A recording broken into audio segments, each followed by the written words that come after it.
Hello and welcome. I'm Brandon, your safety trainer here with today's lesson on shock. What is it and how to treat it? Remember to sign off on your mobile device or online to receive credit for this training. If you feel the need to pause this video at any time to have a discussion, we encourage you to do so. When it comes to first aid, there are many aspects from treating basic wounds to CPR. In the instance that someone loses too much blood, they will go into a condition known as shock. Our bodies can cope with a small amount of blood loss, normally around a pint, which is perfectly safe. However, if you lose too much blood, your body's cells and tissues are deprived of oxygen and will be a shock to your body.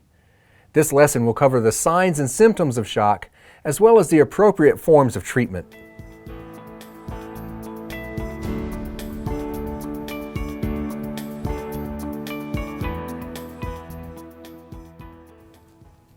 For first aid to be effective, you need to know what to look for, as well as be able to diagnose symptoms and problems quickly.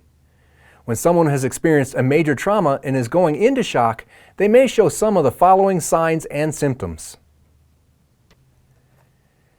Pale, cold, clammy skin, dizziness and confusion, weak, fast pulse, rapid breathing, thirst, nausea and vomiting, reduced level of alertness or sleepiness, and weakness.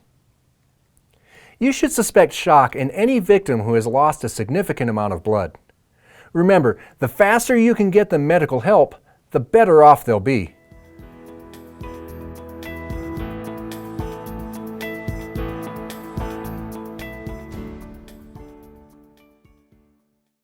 You may be asking yourself, what is the most important step in treating shock?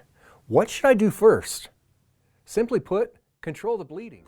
Hey everyone, if you just watched this video and are thinking, how do I get more of these videos? Click on this link or go to GotSafety.com and we'll show you how you can digitally sign and record employee training records, build custom forms, or even access your OSHA documentation. Go to GotSafety.com right now or call 1-800-734-3574 for more information.